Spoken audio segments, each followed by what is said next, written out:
Assalamu alaikum warahmatullahi wabarakatuh. I hope you are all doing well. My name is Safina Yasin and I am your science teacher. So my dear student, before moving on toward the main lecture, let's quickly recap what did in the previous lecture. So tell me student, is moon produce its own light? No, the moon does not produce its own light. It only shines at night because it reflects some of the light from the sun. Second question, who was the first person to walk on the moon? Yes, an American astronaut Neil Armstrong was the first person to walk on the moon in 1969. And third one and last question, how many number of natural satellites of Jupiter? Yes, Jupiter has more than 60 number of natural satellites. Okay student, now let's move on toward the main lecture. Student learning outputs. Student will be able to learn about artificial satellites and geostationary orbit. Students artificial satellites के बारे में हम लोगों ने पहले भी पढ़ा है, उसके साथ साथ आज हम लोगों ने जियो स्टेशनरी ऑर्बिट्स के बारे में पढ़ना है। उससे पहले प्री रीडिंग क्वेश्चन हो जाएं। First question, do you know what is the meaning of geo and stationary? Yes, geo mean earth and stationary mean not able to being moved. Question number 2, what is geostationary orbits? हम लोगों ने जैसे कि पहले question में मैंने आपको meaning बताए हैं, तो आपको इसकी डिफाइन करना मुश्किल पेश नहीं आनी चाहिए। What is geostationary orbits?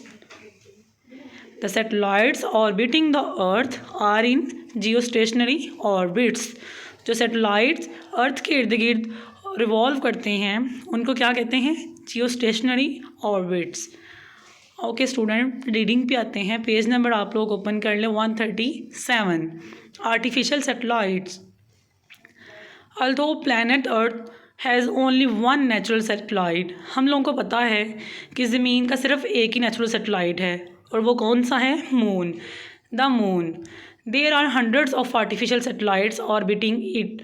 और बहुत से मतलब कि हंड्रेड्स वो कह रहे हैं कि आर्टिफिशियल सैटेलाइट्स हैं जो कि इसके इर्द गिर्द रिवॉल्व करते हैं, ऑर्बिटिंग।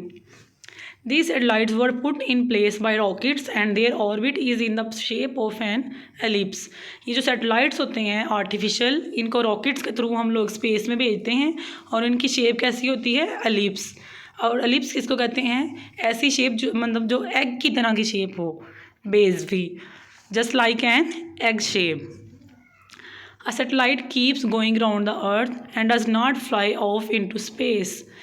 कहने जो सैटेलाइट्स हैं वो राउंड करते रहते हैं, रिवॉल्व करते रहते हैं किसके इर्द गिर्द? अर्थ के इर्द गिर्द। And does not fly off, और वो जुदा नहीं होते into space, because the gravity of the much larger earth hold it there. क्योंकि जो ज़मीन की बहुत ज़्यादा बड़ी ग्रेविटी है, कशिश शकल है, वो उनको उनके मैदान में गर्दिश करवाती रहती है, उनको पकड़े रखती है।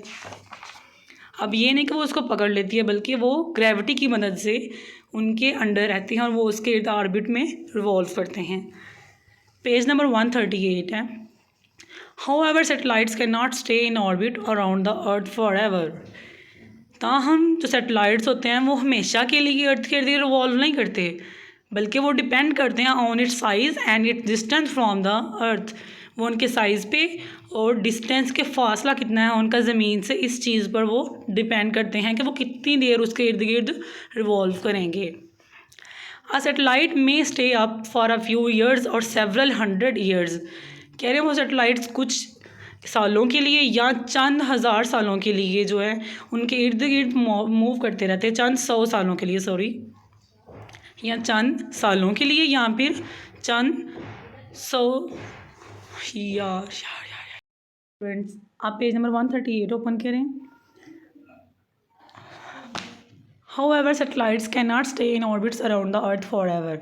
ताहम जो सैटेलाइट्स होते हैं वो अर्थ के अराउंड ऑर्बिट्स में हमेशा नहीं रहते, फॉर एवर हमेशा के लिए। Depending on it's size and it's distance from the earth, बल्कि ये डिपेंड करता है उनके साइज़ पर और उनका अर्थ जितना डिस्टेंस है इस चीज़ पर। अ सैटेलाइट में stay up for a few years और सेवरल हंड्रेड ईयर्स। वो वहाँ पर कितनी देर स्टे कर सकते हैं? फॉर फ्यू ईयर्स, कुछ सालों के लिए, चंद सालों के लिए, और सेवरल चंद 100 सालों के लिए।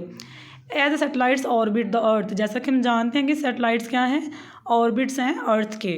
The drag of the earth atmosphere gradually slow it's down, Aahista Aahista जो ज़मीन को मतलब जिस फोर्स से ड्रैग किया होता है उन्होंने, वो आहिस्ता आहिस्ता कम होना शुरू हो जाती है।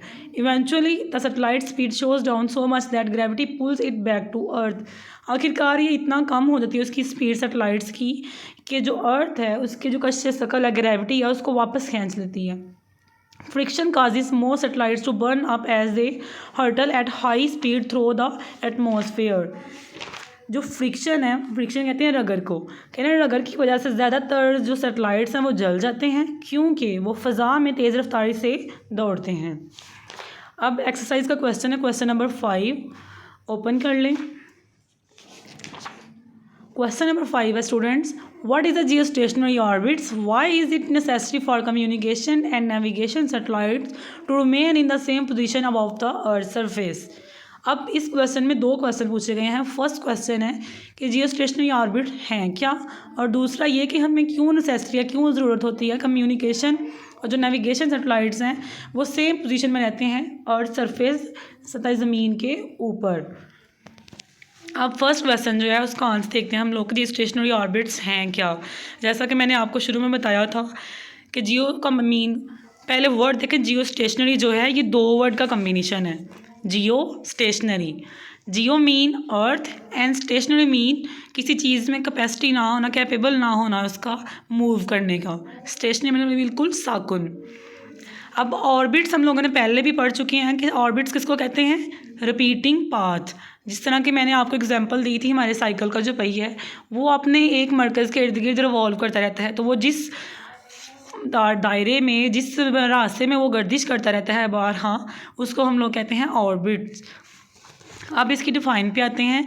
आपने इन्वर्टेड कॉमास लगा के इसकी डिफ़ाइन अलग से मेंशन कर देनी है और साथ में हेडिंग देनी है, geostationary orbits. An orbit in which satellites orbit around the earth at a speed that matches the speed of rotation of earth on its own axis is called geostationary orbits। अब क्या कह रहे हैं कि एक ऐसा ऑर्बिट, मतलब कि इन विच अ सैटेलाइट, जिसमें कोई सैटेलाइट्स किसी चीज़ अर्थ के इर्द गिर्द राउंड मूव करता है, कोई भी ऐसा ऑर्बिट जिसमें एक सैटेलाइट ज़मीन के इर्द गिर्द रिवॉल्व करता है, उसकी जो स्पीड है वो मैच करनी चाहिए किसकी स्पीड से, जिस स्पीड से अर्थ जो है वो अपने एक्सिस के इर्द गिर्द घूम रहा हो। दोनों की जो चीज़ मैच हो तो उसको क्या कहते हैं, जियो स्टेशनरी ऑर्बिट्स। एक तो वो ऑर्बिट, मतलब कोई भी जो सैटेलाइट्स है अर्थ के इर्द गिर्द रिवॉल्व कर रहा है उसकी स्पीड और अर्थ की अपने एक्सिस के इर्द गिर्द जो स्पीड है वो अगर इक्वल हो जाए, मैच हो जाए, तो हम लोग इसको कहेंगे जियो स्टेशनरी ऑर्बिट। सेकंड पार्ट था कि पोजीशन ऑफ नेविगेशन और कम्युनिकेशन। आपने बाकायदा हेडिंग दे लेनी है, उसके बाद आपने लिखना है। नेविगेशन मैंने आपको पहले भी बताया था, डायरेक्टिंग टू शिप और एयरक्राफ्ट, मतलब किसी शिप में या समुद्रों वाली सतह पर हमने किसी चीज़ को डायरेक्ट करना कि इसकी सिमत किस तरफ जा रही है। इसके अलावा कम्युनिकेशन जो है वो कहते हैं मुआसलात को। मुआसलात क्या होते हैं, सेंडिंग एंड रिसीविंग मैसेजेस। अब पोजीशन उन्होंने कहा था कि सेम क्यों होती है, क्यों ज़रूरी होता है कि इनकी जो पोजीशंस हैं वो सेम हो, तो वो इसलिए ज़रूरी है। हम आगे पढ़ते हैं।